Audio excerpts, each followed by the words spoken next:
I would say that generally, science would say that humans are not rational. That's true for humans across the board. And the science that kind of assumes that they're rational fails, and the science assumes that they're irrational succeeds in predicting the behavior of populations even better. That's the voice of Dr. Moran Cerf, neuroscientist and assistant professor of business at Kellogg School of Management of Northwestern University. He and Leetha Filderman, president of the PopTech Institute, are today's guests on Press the Button, a Plowshares Fund podcast dedicated to nuclear policy and national security. And now, here are your co-hosts, Michelle Dover and Tom Kalina. Welcome back to Press the Button. We hope everyone had a safe and enjoyable Thanksgiving. Tom, what was your favorite dish? Well, thanks, Michelle. And I hope you had a great Thanksgiving too. You know, I'm a big fan of mashed potatoes. I know they're not maybe the most healthy dish, but ever since I was a kid, the fact that you could transform this hard potato into this warm, soft, white, mushy stuff that also tasted delicious was always my fave, and it's now the thing that I make. So it was a great part of just the break I needed, a quiet Thanksgiving with long hikes in the woods and games by the fire. And I have to say, I'm getting used to this life in New Hampshire, so I know it's all going to come to an end. But right now, it's feeling great. Oh, that sounds lovely. And how was yours? Oh, it was very nice, very quiet. I think the butternut squash with tahini and za'atar took the cake this time around. So surprise candidate won. Yeah. But I just wish the news had also taken a break. So we should probably get into that. What do you have lined up for early warning? We have a great show for today. We're going to take a deep dive into the slate of officials that have been tapped to go into the Biden administration and explore what this could mean for U.S. national security policy. And we also cover, what invaded our holiday weekend, the outrageous and dangerous assassination of one of Iran's top nuclear scientists, and talk about what this might mean for the future of the Iran nuclear deal. And after that, Plowshares Fund President Emma Belcher sits down with PopTech President Leetha Filderman and neuroscientist Dr. Moran Cerf to talk about how behavioral science can be applied to nuclear deterrence theory and, in a controversial twist, whether it might be safer to place aspects of our nuclear launch authority in the hands of an artificial intelligence. And lastly, I answer a question about how American adversaries might interpret a no first use declaration. And please, if you want your question answered on the air, tweet or DM us at PressButtonPod or send us an email at pressthebutton@plowshares.org. We would love to get your question. As always, please click the subscribe button to give us a rating. Ratings are how you tell us what you think of the podcast. But let's get into today's episode. The clock is ticking. And now, early warning. A 7-minute synopsis of this week's nuclear news. Thank you, Dell. The big news from last week, of course, was on President-elect Biden's national security appointments, and in Iran, the assassination of another nuclear scientist. To help us understand the latest developments, we have Andrew Albertson, Executive Director of Foreign Policy for America, and Mary Kaszynski, Deputy Director of Policy here at the Plowshares Fund. Thank you both for being here. Great to be here. Thank you, Tom. Andrew, starting with you. Last week, President-elect Biden announced his national security picks, including Tony Blinken at State, Avril Haines as Director of National Intelligence, Linda Thomas Greenfield for U.S. Ambassador, John Kerry as Climate Envoy, and Jake Sullivan as the National Security Advisor, among others. First, Andrew, tell us, what do you think of this slate, and what message is Vice President Biden trying to send to the international community? Well, thanks, Tom. Thanks so much for having me on. Foreign policy for America supports principled American engagement in the world. Diplomacy first, foreign policy, and it's exciting to see this slate of nominees from President-elect Biden for a number of reasons. First and foremost, Joe Biden had said in the campaign that his priority is restoring diplomacy as the first instrument of American power, and we see that not only in the extraordinary credentials, the extraordinary individuals he's nominated, but in the fact that he's leading with his diplomatic nominees in the first place.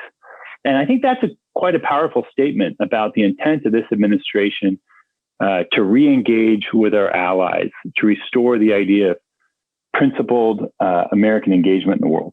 I think if you look down this group of individuals, if you look at them collectively, every single one of them is a proponent of the idea of diplomacy first foreign policy, recommitting to leading with diplomacy and reversing the over-militarization of our foreign policy that we've seen in over recent decades, not just in the Trump administration, but beyond that. Every single one of them is committed to reversing the xenophobia, frankly, racism that has animated so many of the most prominent Trump foreign policy pronouncements, the Muslim ban, the border wall, the inhumane practices at the border.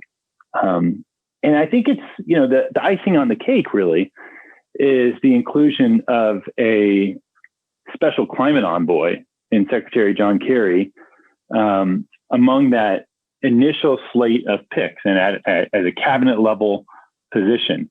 And I think that also is a statement of Joe Biden's priorities, including recognizing the need to counter the climate crisis as a first tier priority. Thanks. And lastly, what do you make of the fact that the defense secretary was not announced, has not yet been announced as of the time of this taping? And what do you think of the candidates? Well, I did think that was very interesting. I think, again, President-elect Biden took the opportunity to lead with diplomacy, to lead with his diplomatic nominees. And that's powerful. I think we should all find that very heartening about the direction of his foreign policy. I think as a practical matter, I'm confident that he will name a Secretary of Defense nominee very soon. And I think there's a number of really qualified candidates. I think at the top of the list, we have seen that Michelle Flournoy is a leading candidate.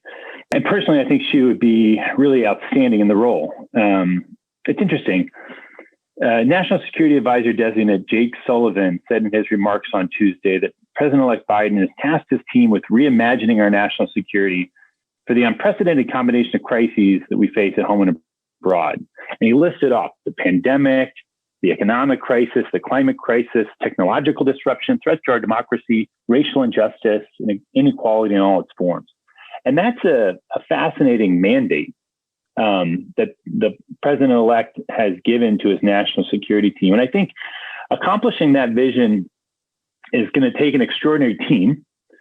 Accomplishing that vision especially is going to take a Pentagon leader with deep experience and credibility and the capacity to drive innovative thinking at the Department of Defense in partnership with Congress. And I really think that Michelle Flournoy would be the perfect person for that job. But we'll see. And the president-elect has had a great slate of nominees so far, and I'm certain he's going to continue that with the economic appointments we're seeing now this week, and with the other ones to come.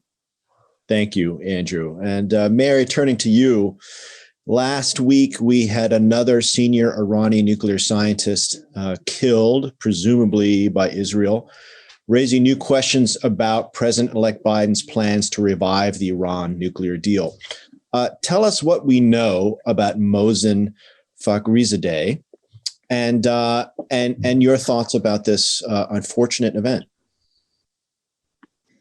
So the Iranian nuclear scientist who was assassinated shortly after Thanksgiving over this weekend was played a key role in the development of Iran's nuclear weapons program, all of which happened prior to 2003. So to emphasize, US intelligence estimates assess that Iran's nuclear program did shut down in 2003. And that was the program that this scientist was largely responsible for. However, his assassination raises a lot of questions, as you rightly note, Tom. First of all, an extraterritorial assassination like this is illegal under international law. And European officials and many others have noted that this assassination was in fact illegal. No one has taken responsibility for the assassination. It does seem credible that Israel could have been behind it, and that is what some Iranian officials are asserting, but no one has claimed responsibility for the assassination. The timing of the assassination does make it very credible that the motivation was to prevent President-elect Biden from rejoining the Iran nuclear deal. He's committed to rejoining the nuclear deal very clearly several times, including in an op-ed published earlier this year. And from remarks that, the president-elect has made and that some of his key advisors have made, it's very clear that the Biden administration fully intends to return the United States to full compliance with the nuclear deal, as long as Iran comes back into compliance as well. So this assassination makes it potentially more difficult for something like that to happen, because of, the assassination itself does not hinder Iran's nuclear program. There are many scientists involved in it now. It did not rest solely on this one person. So the assassination was largely symbolic. It won't set back Iran's nuclear program, but it could provoke Iran to respond and therefore make it more difficult for Biden to rejoin the nuclear deal and resume diplomacy with Iran. Mary, thank you very much. There's the siren. Our time is up. Andrew, Mary, thank you both for helping us understand these complex events. And I'm sure we will talk again soon.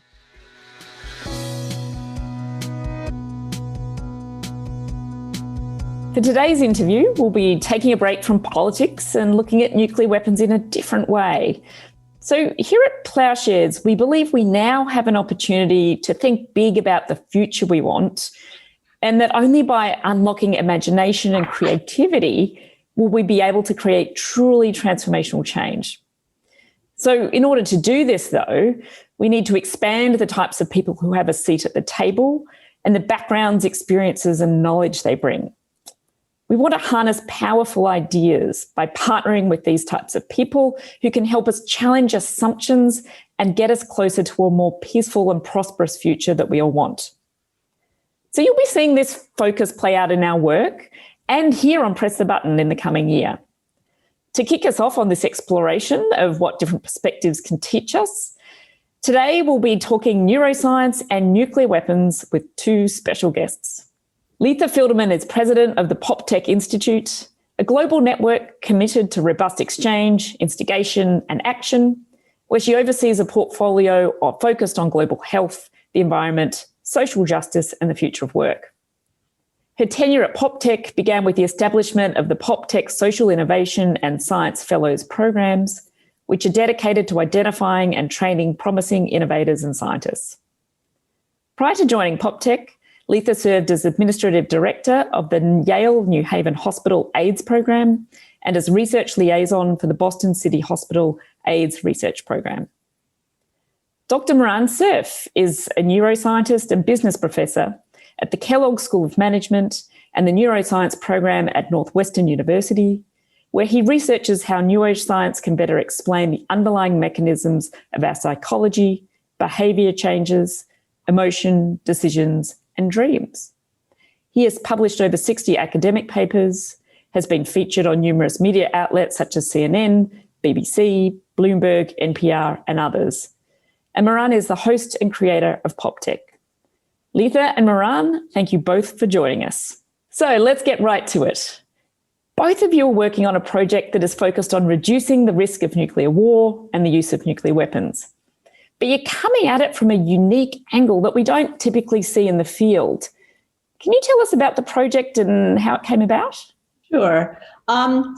So our work in the nuclear threat space goes back 5 or 6 years, and it really was initiated through our work, collaborative work with N Square, and has kind of evolved many times over the last half decade or so. And this latest project that we're working on, which has been funded by the Carnegie Corporation of New York, really got its first test drive, I would say, in a kind of funny set of circumstances. So it was, I believe, around March of 2017, and Moran and I were at South by Southwest, and we were walking down the street, and I said to him, "You're a behavioral scientist. I'm going to pose something to you, and I want you to tell me what you think." And I said, do you think the cognitive capabilities and sort of personality of a single decision maker around the launch of a nuclear weapon is an issue? And, if so, would you be concerned about the integrity of a single person making this decision? And he kind of looked at me and laughed and said, "That's kind of a funny topic to bring out while we're walking to a nice musical event, but I'd love to talk about it in the future." And that really was the kind of starting point for what ended up becoming a couple of years of exploration into this notion of, how do we really think about humans as assessors and assigners of risk, in terms of accurate assessment and assignment. And once that happens, how do humans perform when they have to make very rapid, high stakes decisions? And that really was the start of what I would call an exploration into these topics that ended up involving the Nuclear Threats Initiative, a number of Moran's colleagues, and a variety of others in the nuclear threat space to say, is this an issue and are you concerned? And the answer kept coming back to, yes, it's an issue, and yes, we are concerned. And I'm going to turn it over to Moran to pick up from there.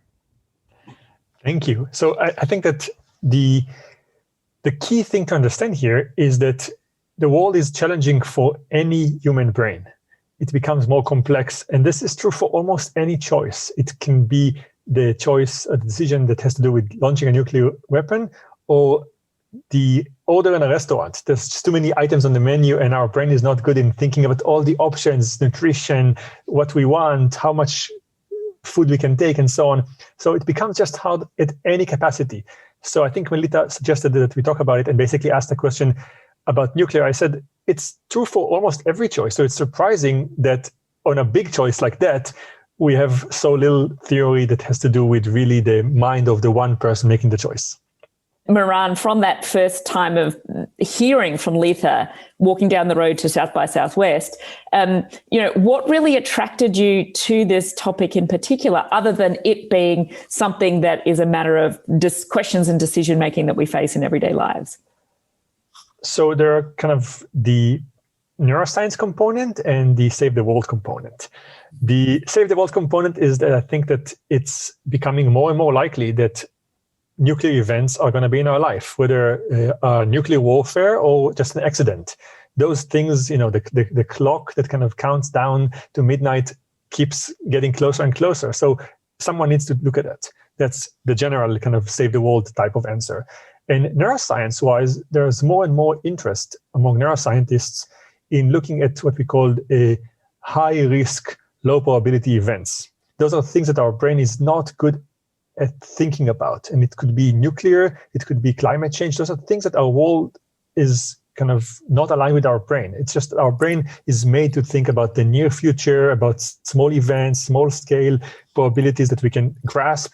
And we just are not good in thinking about things that will happen 100 years from now. That's the climate change kind of intuition, or things that will happen to so many people that we can't really grasp them, like millions of people being hurt. That's the nuclear option.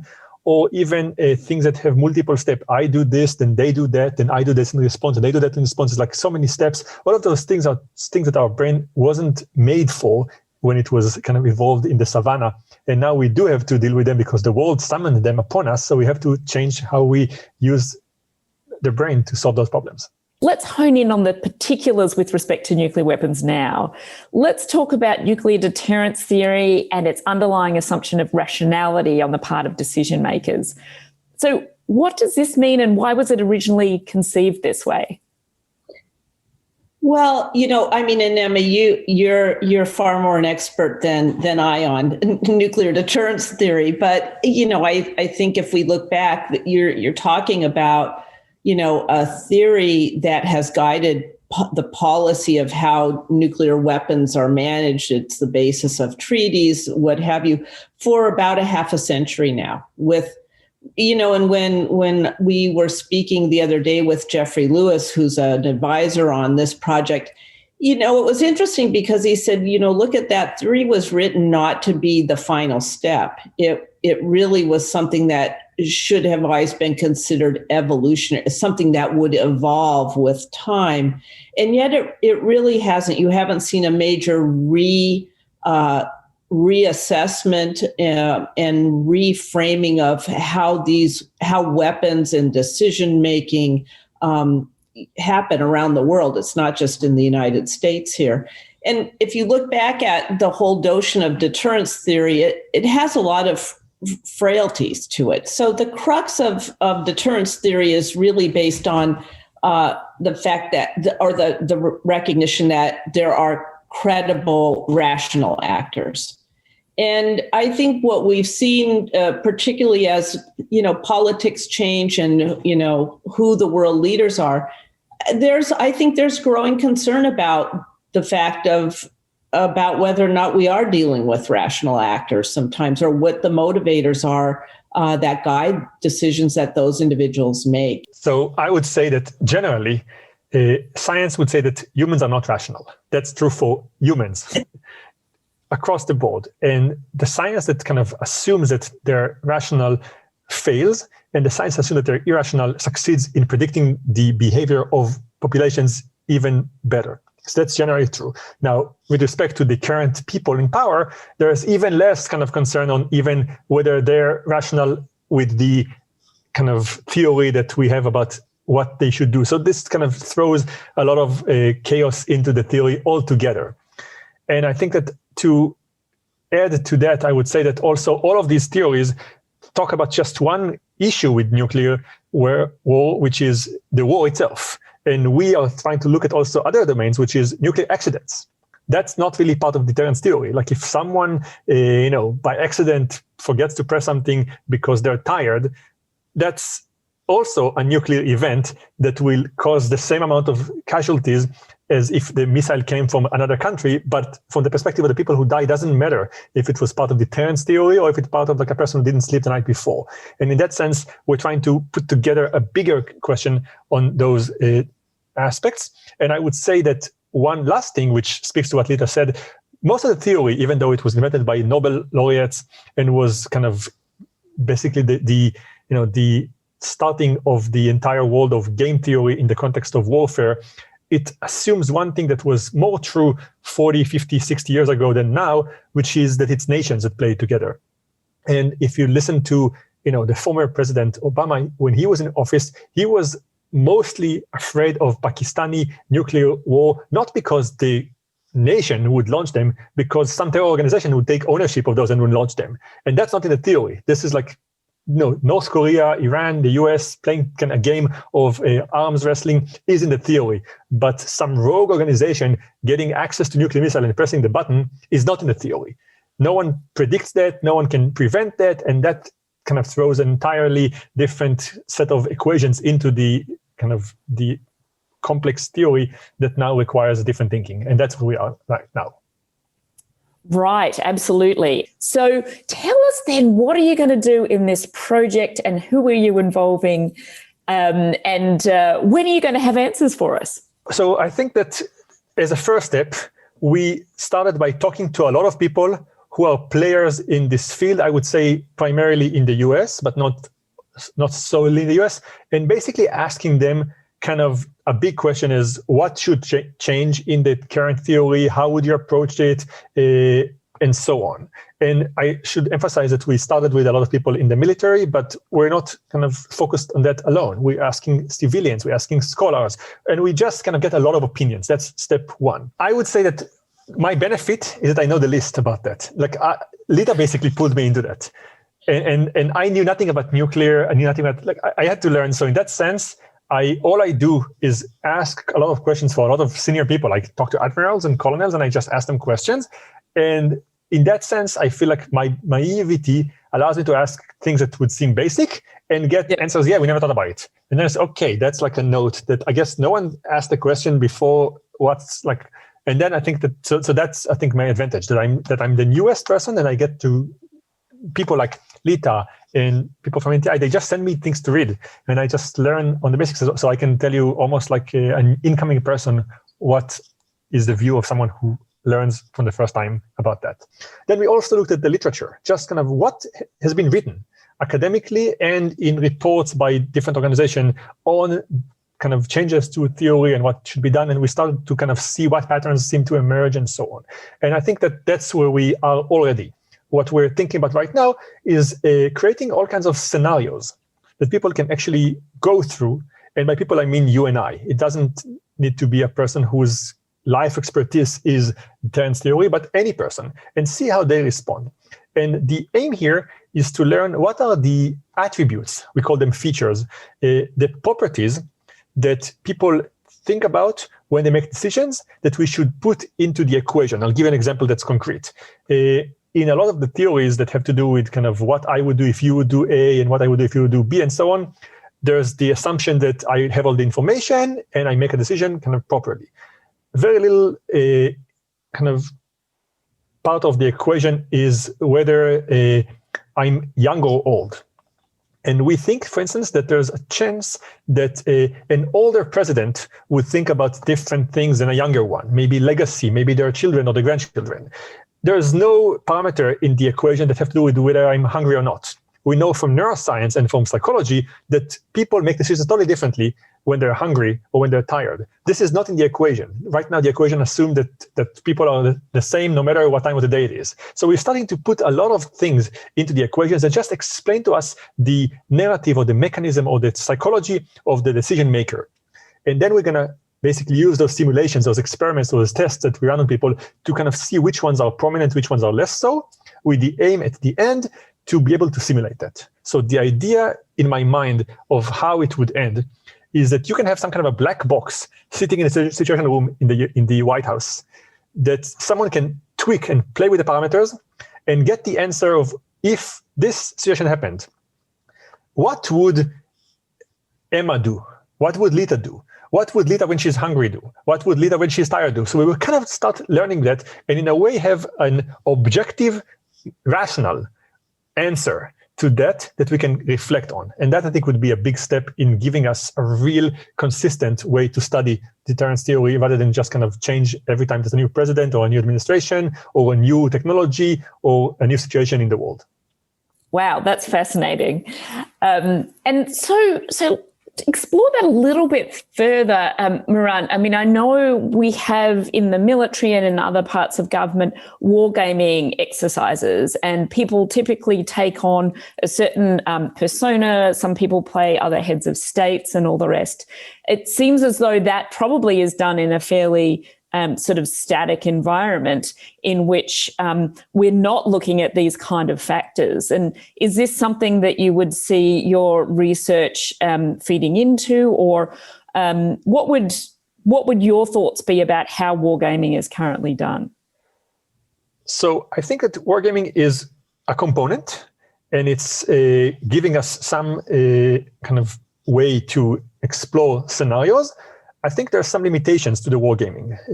One is that it still builds a lot on these theories of rational actors. So they don't play in the wargaming right now a condition that asks the question, is the president's political rival about to enter the White House and he's upset with that and he's going to do something different just because of that? This is not in the theory. This is not something that is put in the equation, but we're going through that right now. And kind of in some situation, people can say, well, maybe this reflection could change something. We don't have this in the theory, so we kind of don't play this simulation. That's one thing. Then the second thing is that we learned in the interviews, a lot of times the civilians that are involved in the US are not showing up to those war games. So they're played by military people who mostly exercise things that have to do with how do you deliver information the best way, in timely manner, in what order. So the army does its job,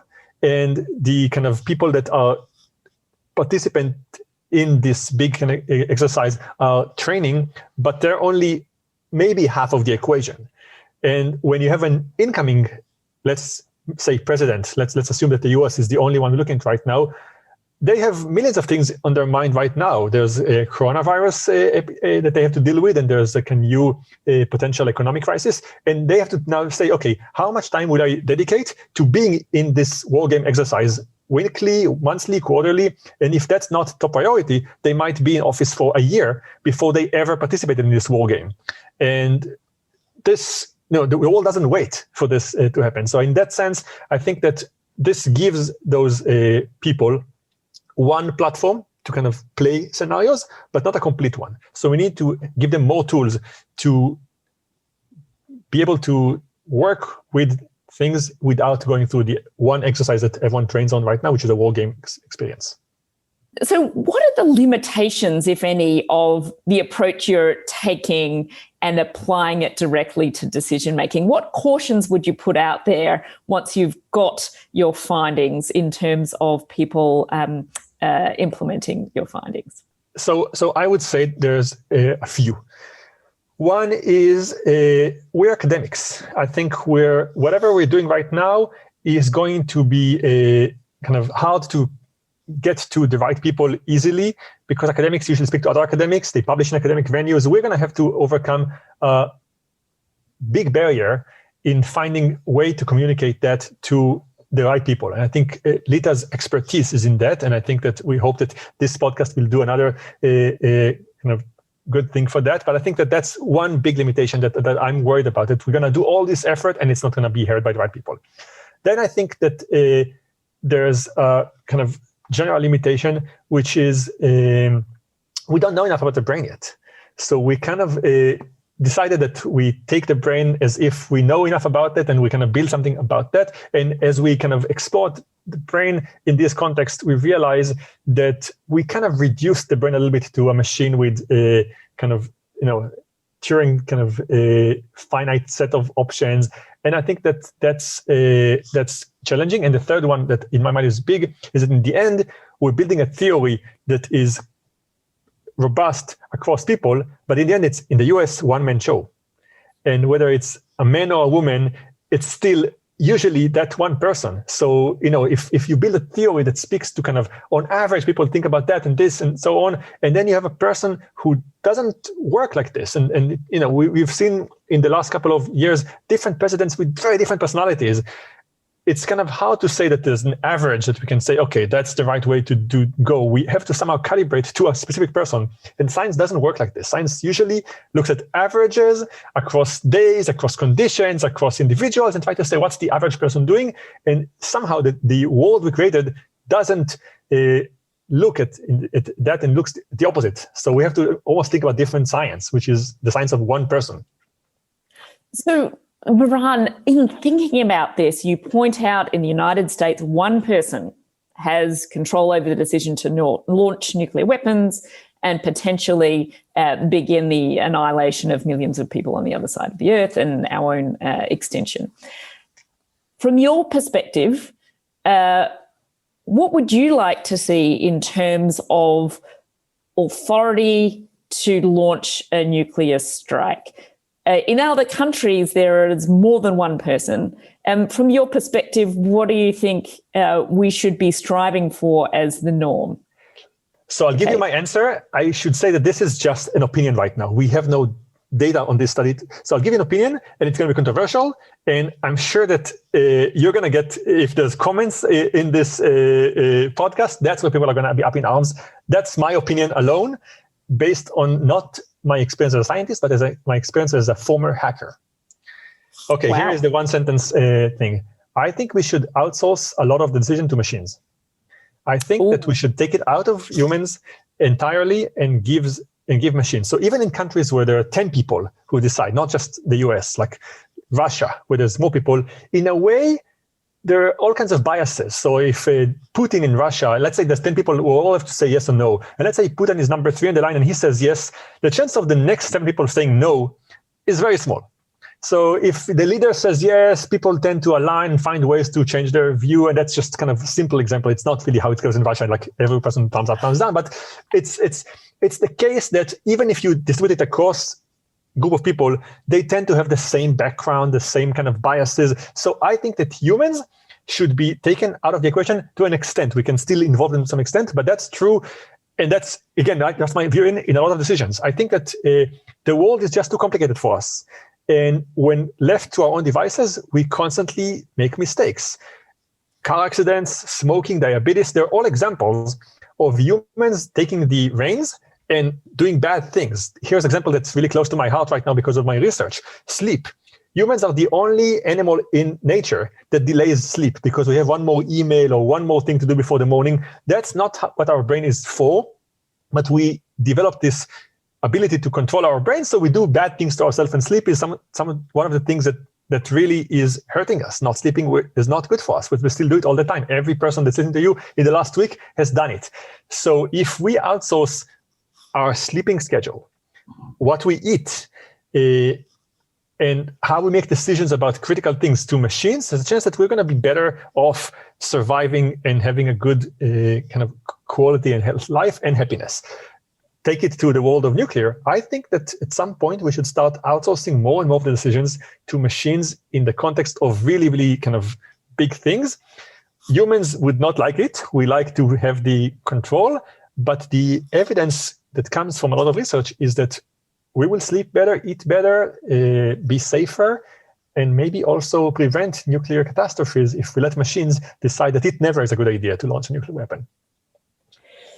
So I know we're going to get comments on this because this is very controversial. I'm glad you did say let machines decide to an extent, because I think you're right. People will feel very anxious about having machines make these decisions.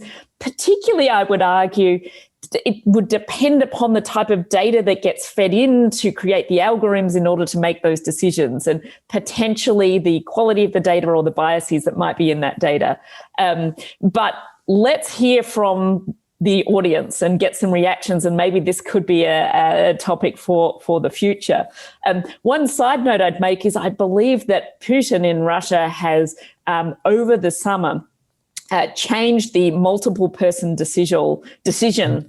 So I believe Putin now might have sole authority to launch nuclear weapons, just as the United States does. So that's something that I believe has just happened over the summer that the audience might be interested to know.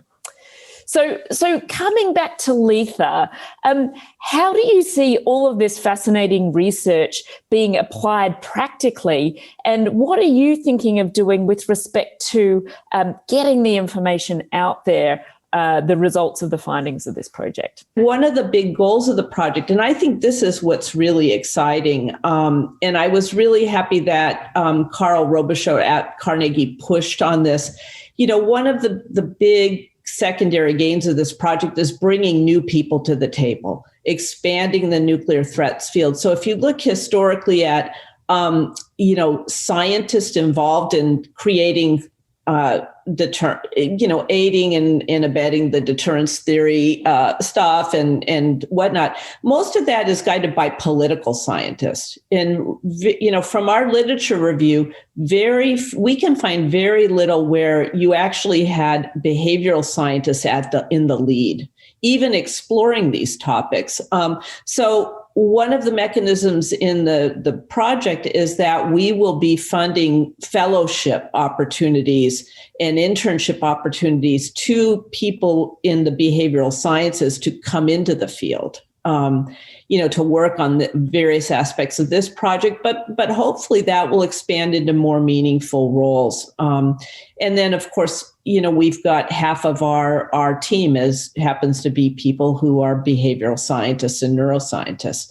So in terms of how do you share your work, this came up in a call we had just last week, where it's not just publishing, as Moran says, we're academics. It's not just go to the peer review journal process where the same 10 people read those pieces. And, are they well read? Not necessarily. And then somebody finds your paper in an obscure bibliography who's doing some research or writing a policy. And that may be that's a little bit of a nirvana moment. That said, this stuff has to get out in a broader audience. So we're already looking at, publication might mean op-ed pieces. Publication will mean not publishing the paper in a neuroscience journal, but simultaneously publishing it in a national security journal. It's participating in things like your podcast. It's presenting these things from the PopTech stage where we always present provocative work. And I think at the end of the day, there are some critical goals here. One is to create a body of applied research that shapes the future definitions and frameworks of nuclear deterrence practice. Not theory, but how people practice this. And the use of this research to guide training, preparedness strategies, and to shape the next generation of deterrence theorists. So, this is kind of a future-looking project. And I think it's exciting. And I think the other thing is Moran talks about this notion of, the safest bet may be some sort of shared partnership between humans and machines. And I do think there's some real importance in thinking that through. And we don't need to test it in this space. We can learn a lot from other disciplines, in finance. I mean, there's tons of behavioral research in the area of finance, particularly around the financial catastrophe of 08, 09, where poor decisions were made, by the way. And had you had algorithms to shut stuff down, maybe that would have been helpful. So what can we learn from other arenas? And I think that's one of the beauties of this project is we're going to be looking at all kinds of other fields. And you don't have to always start from ground zero and recreate everything. You can sometimes learn a lot from somebody else and some other discipline that helps you along your way. Terrific. Thanks, Leetha. We've certainly learned a lot from you and Moran today in this fascinating and thought-provoking and slightly controversial chat. So thanks so much for joining us, both of you today. Where can people go to learn more about your work? Leetha, can you tell us about your work in PopTech? Sure. So one place to visit is poptech.org. And actually this project will be being followed on our website and through our newsletter on a pretty regular basis over the next few years. We obviously will have touch points throughout the project where we'll be publishing things and sharing information. So most of that will be available on our site or through the PopTech newsletter. And then Moran, of course, will be running the channels at Northwestern University. So Moran? I would say, if you have to come to us, then we didn't do a good job. We're going to come to you. You're going to hear about it because we're going to be in all the places that you look at. And that's our job, to make sure that you hear about us because we do a good job kind of finding results that are interesting. Terrific. Well, I know I can't wait to keep engaged on this, and I'm sure there'll be other listeners who will be really fascinated in following along and having you come to them as well. So thanks so much for coming on the podcast today. We can't wait to have you back. Thank you so much. Thanks a lot, Emma. My name is Alyssa Kareem, and I'm the Development Associate at Plowshares Fund. I'm also a contributor to and a dedicated listener of the Press the Button podcast. I believe it is critical that millennials like myself learn and speak out about foreign policy issues. That's why in-depth and honest discussions about nuclear policy and national security, like the ones on this podcast, are so important. To help us continue our work at Plowshares Fund and to keep the forward-moving conversations going each week with Press the Button, we rely upon the generosity of supporters and listeners like you. Whether you donate $5 or $50 to Plowshares Fund, your generosity is how we keep the world informed on the dangers of nuclear weapons. If you like what you're hearing on Press the Button and want to support the work of Plowshares Fund, please donate today. Visit plowshares.org to make a monthly or a one-time donation. Be a part of our vision of a world where nuclear weapons can never be used again. Thank you for listening.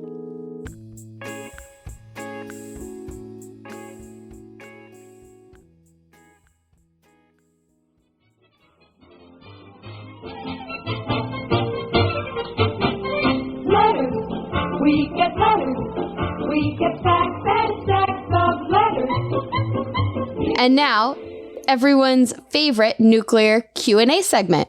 This week's question comes from John, who tuned into our annual policy forum, which is still available for you to watch on plowshares.org. And his question will be answered by Tom. Tom, are you ready for this? Yes, bring it on. John asks, how would a no first use declaration be understood by an adversary?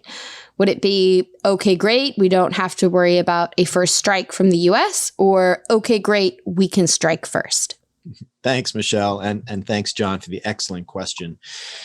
You know, it certainly would not be interpreted as the second one, okay, great, we can strike first, because, you know, every country, Russia, for example, knows full well that if they strike first, it would not wipe out the U.S. retaliatory force. And so the United States would respond and we would wipe out Russia. So, you know, this is why first use of nuclear weapons has not been tried since 1945, when the United States knew there could be no response, right? It's no accident that the only time nuclear weapons have been used is when no nuclear response was possible. Ever since then, when a nuclear response was possible, nuclear weapons have never been used. And I frankly think that no rational president would ever launch a nuclear attack against a nuclear adversary for that very reason, that we cannot guarantee that we will not be decimated in response. And that's what deterrence is all about, that we can both annihilate each other. And so neither can go down that path.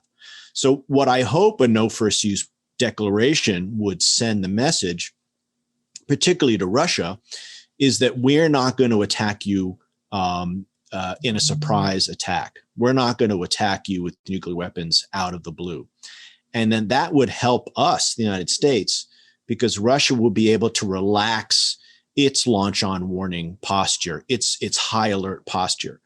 Because what concerns me is not that the United States or Russia will launch an intentional attack, but that we'll blunder into nuclear war by mistake, right? Because we both have these highly spun, highly tense nuclear launch postures ready for a bolt from the blue from the other side that frankly is never going to come. But instead, because we're so spun up, we can have an accident, a false alarm, a misunderstanding that sets the system off because it's essentially a tinderbox waiting to be lit up. And so we could blunder into nuclear war. Again, false alarm, accident, misunderstanding. But if we could step back from that brink, if we could kind of deconstruct the tension that's built into this system, then we could reduce what I see as the greatest risk of nuclear war, is that we would blunder into war by mistake. And if we want to make a no first use policy more credible, which I think we should, we would do things like take our land-based ballistic missiles off alert, and even consider retiring our land-based ballistic missiles, which are the first use weapons of choice if we were unfortunately and unlikely in that kind of situation. So I'm a big fan of no first use. I think we should do it. And I think it sends a very stabilizing, positive message to our adversaries that we're not going to strike you first. So don't worry about it. Another week, another question. Thank you, Tom. And thank you, John. And remember, if you would like to get your question answered on the air, tweet or DM us at PressButtonPod or send us an email at pressthebutton@plowshares.org.